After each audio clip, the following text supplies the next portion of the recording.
Oops! Where'd he go? Some kittens have rough beginnings, and others arrive looking like they fought a battle with every flea in the county.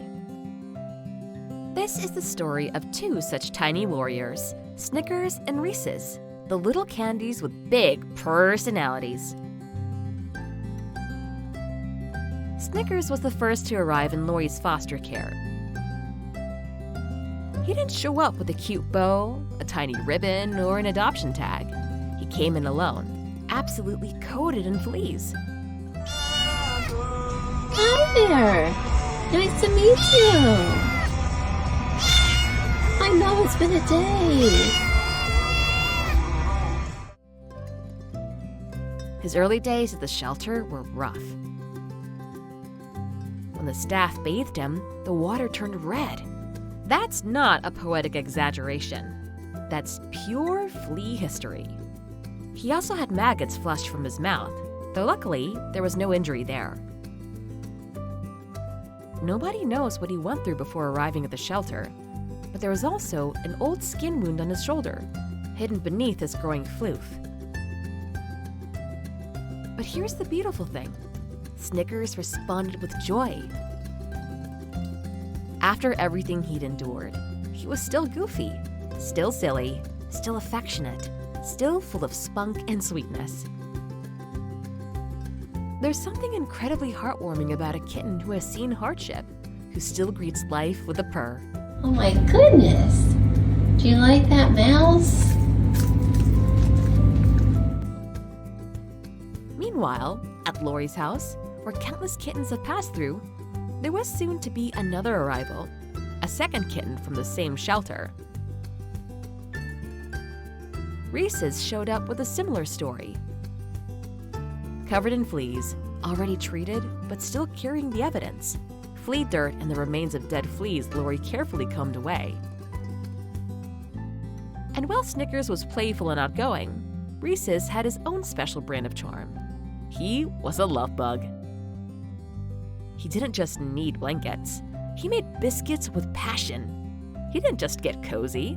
He suckled like it was his life calling. Whoa, we are serious with our biscuit making. But the two kittens weren't thrown together immediately. First came quarantine for medical safety, so the introductions had to wait. Two separate kitten spaces, two separate cozy zones, and two kittens who, for a short time, didn't realize they were destined to become something wonderful together. During this time, Lori got to know them individually. Snickers, with his happy-go-lucky spirit, growing floof and steady appetite, eating anything that appeared in his bowl without a second thought. Reeses, with his affectionate kneading, his blanket suckling, and his slightly discerning attitude toward food. Lori had her hands full caring for them and continuing to advocate for other kittens in need. Each time she posted about Snickers and Reeses, she reminded people there were so many more waiting for help, waiting for someone to foster, someone to care. Finally, the moment came. Quarantine lifted, and the two kittens were allowed to meet. Suddenly, Snickers had a playmate, and Reeses had a partner, and Lori had a tiny circus in her foster room.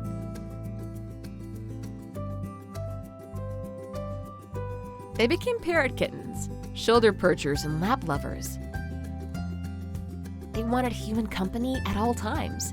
They would sit on Lori, around Lori, attached to Lori. Together, they were constantly following their foster mom, constantly social, constantly cuddly. Personal space? Never heard of it. They were thriving on affection, playtime, comfort, and care. But then, as often happens in rescue, a small setback appeared. Lori noticed some crusty spots on Reese's ears, and one spot behind. They looked like ringworm, so photos and videos were sent to the vet immediately.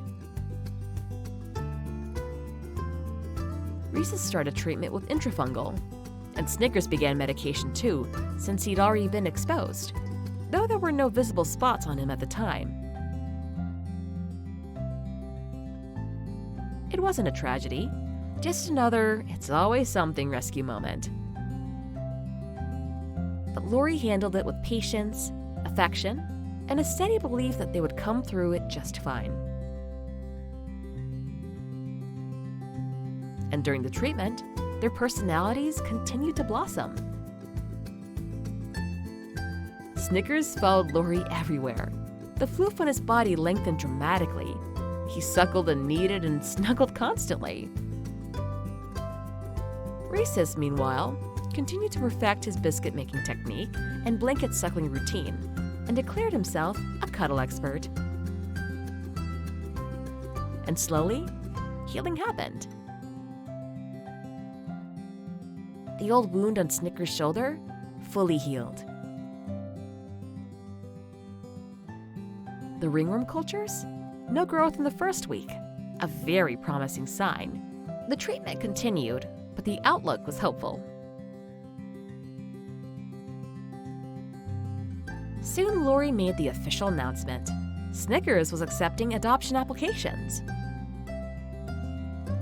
People started imagining life with them, but anyone who saw Snickers and Reeses together, cuddling, wrestling, climbing onto Lori's lap in unison, couldn't help but think that these two shouldn't be separated.